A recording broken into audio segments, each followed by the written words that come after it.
자, 그 다음에 우리가 지금 더 나아가기 전에 몇 가지 용어들을 다시 한번 확인해 봅시다. 이런 도면에서 여기 70이라는 숫자 얘를 우리가 치수라 그럽니다. 치수. 이거는 디멘전이라 그러는데 치수.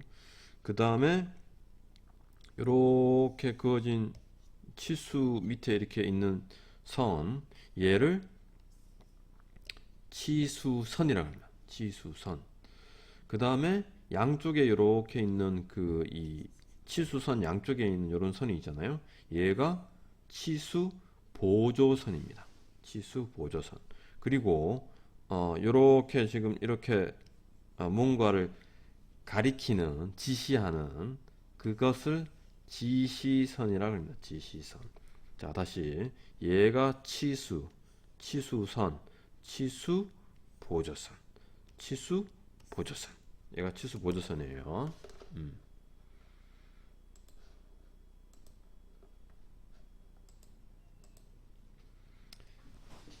자, 아까 우리가 이제 치수 기준에 대해서 얘기했었는데, A번 같은 경우에는 치수의 기준이 어딜까? 무엇을 기준으로 제작을 할까?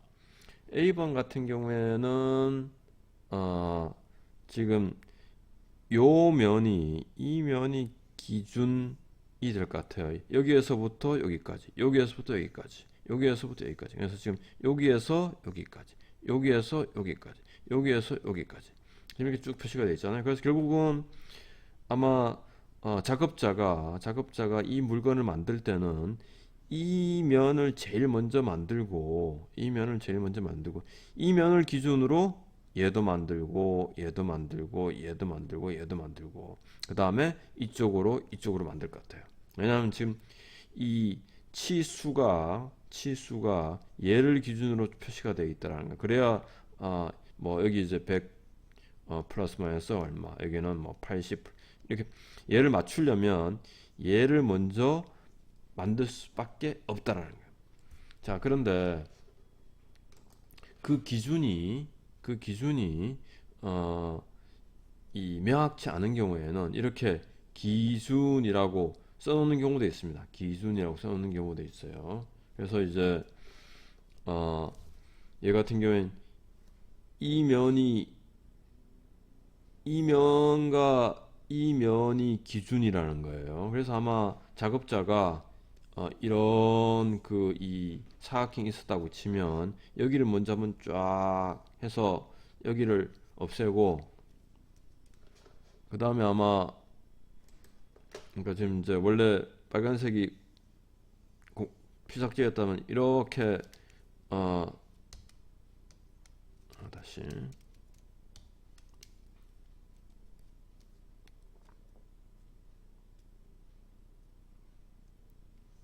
이렇게 해서 여기를 아마 이 없앨 것 같아요. 여기를 아무튼 제거를 하고 그 다음에 여기에도 이렇게 강화해서 여기도 없애고 그 다음에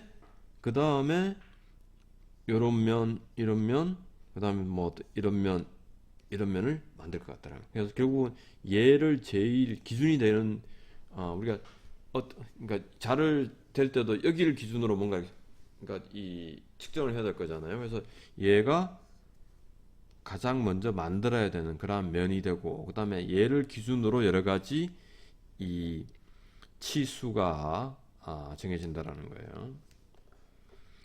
얘는 지금 아까 옆에 있는 거랑 똑같은 형상이지만 요 점이 기준이라는 거예요. 그렇다면은 얘는 아마 이런 공작물이 있었다고 치면 작업자가 제일 먼저 할 일은 일단은 구멍을 하나 뚫을 것 같아.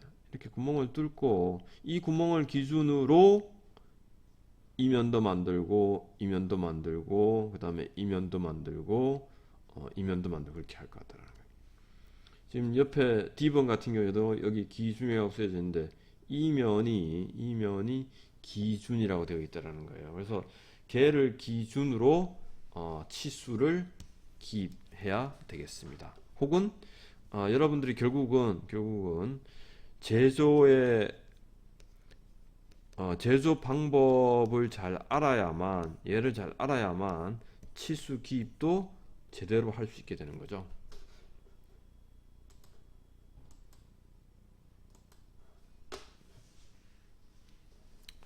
자, 그 다음에 우리가 지금 얘 같은 경우에는 우리가 공차의 지금 누적을 피하기 위해서 아까 우리가 배운 것처럼 얘를 우리가 여기 얼마, 그 다음에 또 여기 얼마, 여기 얼마 이렇게 표시하면은 공차가 여기서부터 여기까지 쭉 가게 되면 공차가 누적이 된다 그랬잖아요. 그래서 누적을 피하려면 어 여기서 이까지는 얼마, 여기서 이까지는 얼마, 여기서 이까지는 얼마, 여기서 이까지는 얼마 이렇게 쫙 줘야 되는데 너무 복잡해 보이잖아요.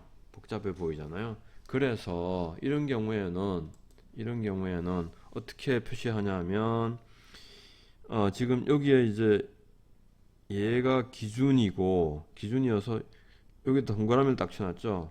이 동그라미를 기준으로 여기까지는 15, 여기까지는 29, 여기까지는 51, 여기까지는 65 이렇게 치수를 기입한 겁니다. 그래서 그러니까 누진 치수를 얘를 기준으로 여기가 기준이 되겠죠. 여기를 기준으로 기입한 거랑 다름없다. 지금 얘 같은 경우에는 이 두 번째 예제 같은 경우에는 지금 여기 동그라미 여기 있기 때문에 이 면이 기준이고 여기서 요까지가 18이고 요까지가 32. 그다음 얘 같은 경우에는 지금 이제 이렇게 표시되어 있기 때문에 이만큼이 60이고 그다음에 이만큼이 74고 그다음에 이만큼이 58, 이만큼이 100이라는 거예요. 예.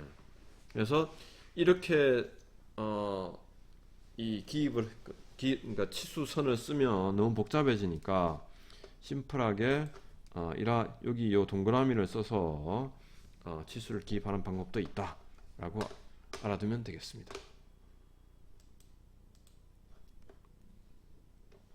그 다음에 우리가 지금 다듬질면 그런 이제 우리 책에 그런 얘기 나오는데 무슨 얘기냐면 주물 지금 우리가 어떤 형태를 만들 때 우리가 이런 형태를 만들고 싶단 말이에요.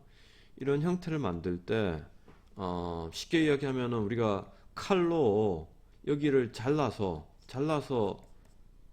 이렇게 만들 수 있을 거잖아요. 칼로 잘라서 만들 수도 있을 거고 근데 칼로 자르면 비교적 깨끗한 면이 나옵니다. 그런데 또 다른 방법은 모래 거푸집에 모래로 만든 그 틀에다가 센물을 부어서 이런 형태를 만들 수도 있겠죠. 과거에 우리 뭐 에밀레 종이든 종 같은 것들을 다 그러한 방법으로 만들었습니다. 그리고 지금도 굉장히 많은 그 기계 부품들이 이 거푸집에 그러니까 모래로 만든 틀에 센물을 부어서 형태를 만듭니다. 근데 모래로 만든 틀이기 때문에 그 표면이 상당히 거칠다라는 거예요. 상당히 거칠어요.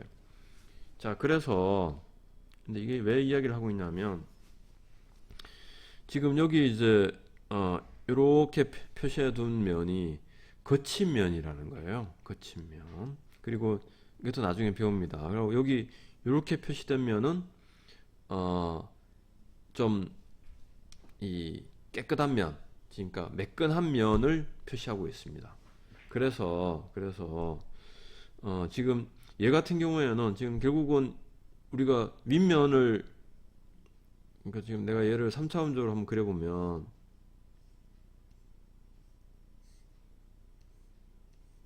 뭐 이렇게 되어 있는데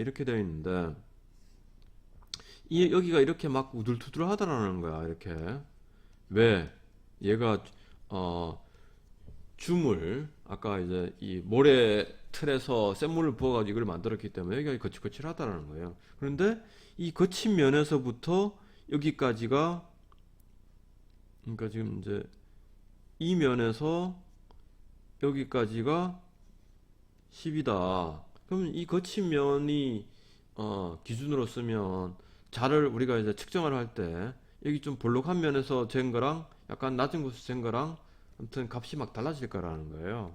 그래서 이런 거친 면을 기준으로 쓰지 말고 가능하면은 이런 이 깨끗한 면을 기준으로 써서 치수를 기입해야 된다, 이런 이야기입니다.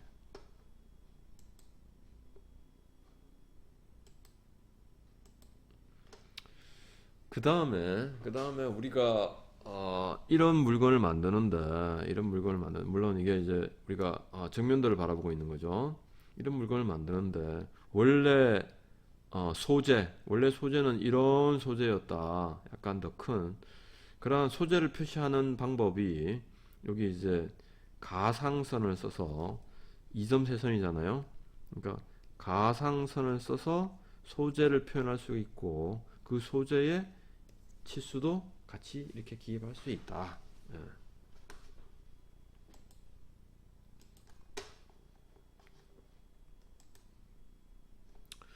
그 다음에 치수를 중복해서 쓰지 말아라, 이런 이야기예요. 중복해서 쓰지 말아라, 이런 이야기입니다. 자, 지금 우리 중복 치수에 관한 다양한 예제가 나오는데, 우리가 먼저 간단한 예제부터 먼저 한번 보겠습니다. 뒷장에 지금 이제 이 A번 같은 경우에 여기서 여기까지가 25고 여기서 여기까지가 60이고 여기서 여기까지가 25예요. 자, 그러면 다 더하면 110입니다. 그래서 아마 친절하게 110이라고 써줬어요. 자, 그런데 이렇게 쓰면은 제작하는 사람 입장에서는 당황스럽다라는 거예요. 왜? 우리가 25를 정확하게 만드는 게 불가능하다 그랬잖아요. 그래서 25 같은 경우에는 얘는 플러스 마이너스 0.2예요. 보통 공차가. 60인 경우에는 플러스 마이너스 0.3입니다. 그 다음에 다시 또 25니까 플러스 마이너스 0.2잖아요. 그래서 이 얘네들을 기준으로 만들면 이 길이가 얼마야? 110 마이너스 0. 플러스 마이너스 0.7이 된다는 거예요. 0.7. 그래서 결국은 얘네들을 기준으로 만들면 100.3에서 110.7까지 만들어지는데, 밑에 이 치수는 어떻게 얘기하고 있냐면 110이니까 보통 공차 플러스 마이너스 0.3이네요. 그럼 얘는 지금 100, 예, 109.3이군요. 예. 109.7에서 110.3까지만 가능한 거죠.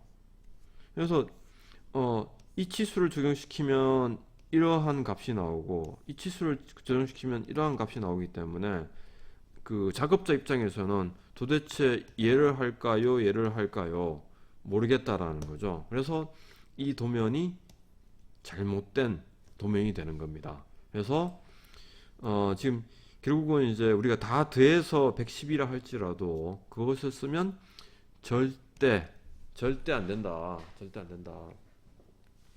단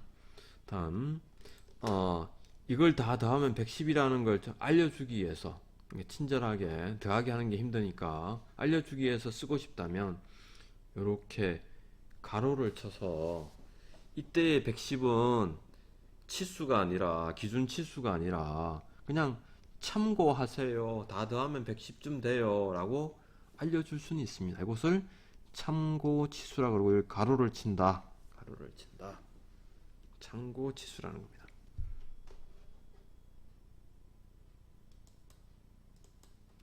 그 다음 여기에서도 보면 우리 책 6.8에 나오는 그림인데, 여기에 보면은 얘는 옳은데 얘는 틀렸다는 거죠. 왜? 여기 같은 그 이것들을 두 번이나 썼다라는 거야. 여기에도 지금 이제 이렇게 쓰는 것이 아니라 이렇게 써야 된다. 사실 얘네들은 지금 중복은 아닙니다. 중복은 아닌데 이렇게도 쓰지 말라는 거예요. 이 C번 같은 경우에는 중복에 해당하는데 무슨 얘기냐면은 여기 18이랑 7을 더하면 25가 되잖아요. 그런데 이 25를 썼기 때문에 25인지 얘와 얘가 각각인지 알 수 없는 그런 상태니까 얘는 실제로 중복이고, 그 다음에 여기도 이 반지름이 7이니까 이 폭이 14라는 거죠. 그래서 얘도 중복이라는 거예요. 그래서 결국은 지금 우리가 14를 썼어도 안 되고 25를 썼어도 안 된다는 거예요. 만약에 꼭 25를 쓰고 싶다면 얘를 쓰지 말고 14도 쓰고 싶다면 얘를 쓰지 말아야 된다는 거예요.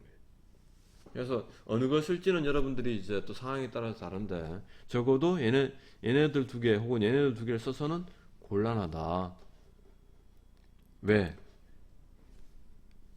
중복이기 때문에. 자, 그 다음에 B와 A 같은 경우에 또 봅시다. B 같은 경우에는 2번처럼 했으면 도대체 뭐가 문제일까? 중복도 아닌데. 근데 얘는 지금 똑같은 구멍인데 별개로 이렇게 써놨잖아요. 이랬을 때는 작업자가 어떤 생각이 드냐, 이 두 개가 서로 다른 건가? 왜 따로따로 썼지? 이런 느낌을 갖는다는 거예요. 그래서 만약에 이 구멍이 같은 크기의 구멍이라면 여기 있는 것처럼 2 한 다음에, 그러니까 지름이 5인 구멍이 두 개다 라고 알려주는 거예요. 두 개다.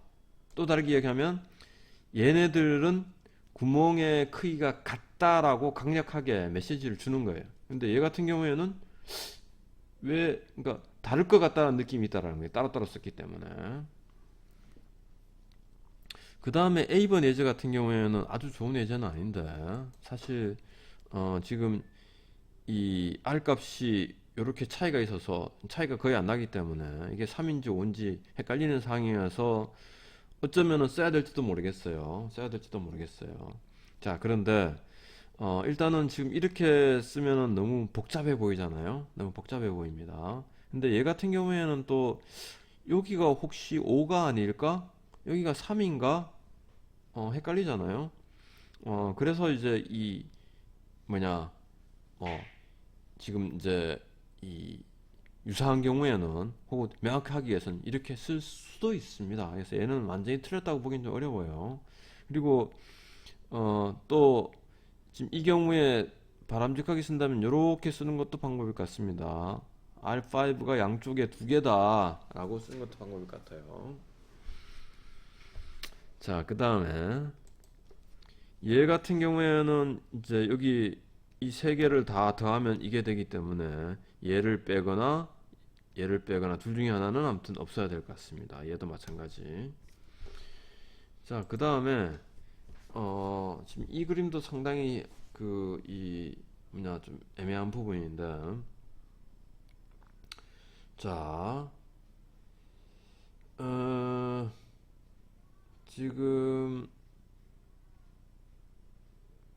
웬만하면 각도를 표시하지 않는 것이 이 각도 치수를 쓰지 않는 것이 좋습니다. 웬만하면.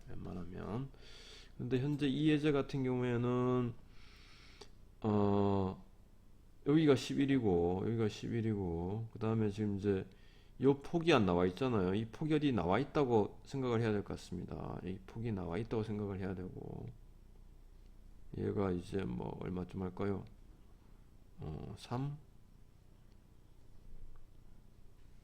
3이라고 치면 지금 각도라는 놈은, 지금 이 예제가 별로 안 좋은데, 각도라는 놈은 우리가 예를 들어서 여기가 16, 여기가 11 이렇게 되면 우리가 이 각도를 알 수가 있잖아요.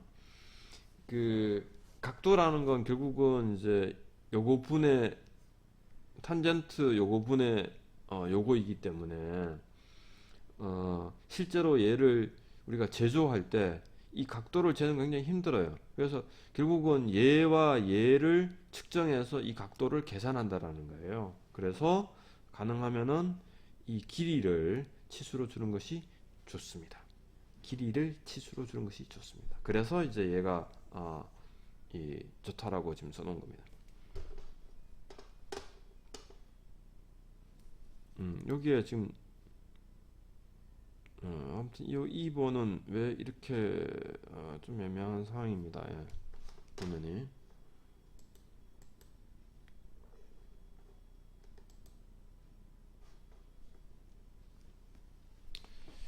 자 이거 아까 봤고 그 다음에 치수의 종류에 들어가서 지금 이렇게 길이나 혹은 여기 얘는 두 개라는 뜻이고요. 앞에 여기 팔이 지름이 8인 뒤에 드리는 얘를 만드는 방법을 알려준 건데 지름이 8인 8인데 드릴로 구멍을 뚫어라 이런 이야기입니다. 드릴로 구멍을 뚫어라. 드릴로 구멍을 뚫으면 굉장히 거친 혹은 또 이제 이 지름의 이 정밀도가 아주 낮은 그런 구멍이 될 것 같습니다. 그래서 이렇게 이 지름 혹은 얘의 길이 혹은 반지름 혹은 깊이 이렇게 여기에 길이 이런 것들을 알려주는 크기를 알려주는 치수가 있습니다. 여기 앞에 t는 우리가 이미 배웠듯이 thickness죠, 두께. 그래서 이 일면도로도 우리가 이 형태를 알 수가 있습니다.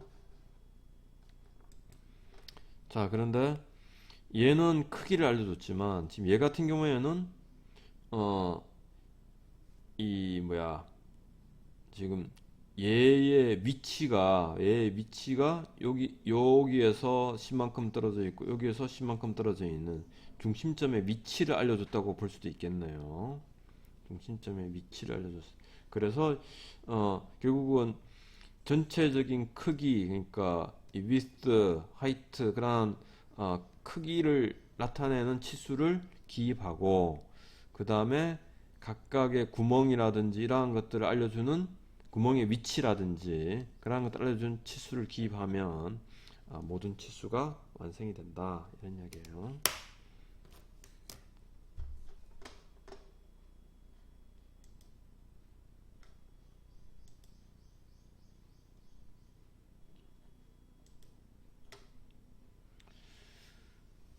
그 다음에 나오는 건 치수의 기입 방법인데, 치수 기입 방법을 설명하기 전에, 뭐, 다른 것은 우리가, 예, 다시 한번 정리해보면은, 이 치수에서 중복 치수는, 절대 기입하면 안 됩니다. 왜냐하면, 치수라는 것이 제작 방법을 내포하고 있기 때문에 제작 방법이라는 게 기준면 무엇을 기준으로 이 가공을 하고 무엇을 기준으로 측정을 할까 뭐는 그러한 것들이 다 정의되는 일이기 때문에 중복을 해버리면 기준면도 헷갈리고 제작 방법도 헷갈려서 절대 치수를 중복하면 안 된다 라는 그런 이야기를 했고요. 그 다음에 우리가 치수를 기입할 때 크기를 나타내는 치수, 그 다음에 위치를 나타내는 치수, 그러한 부분들을 고려를 해서 기입하시고, 아까 요러한 치수들은 앞에 2가 두 개를 나타내는 거고, 그 다음에 요 부분은 제조 방법을, 그러니까 드릴로 구멍을 뚫어라 혹은 또 뭐 또 다른 이제 여러분들 아마 기계공작법에서 배울 텐데 드릴이 아니라 이제 보링이라든지 리머라든지 이런 것들을 이용하면은 훨씬 더 정밀한 혹은 이때 정밀이라는 게 지름의 크기가 정밀하거나 혹은 이 구멍의 위치가 정밀하거나 그러한 구멍을 뚫을 수도 있습니다. 그래서 이 제작의 방법을 경우에 따라서는 알려줘야 된다는 거예요.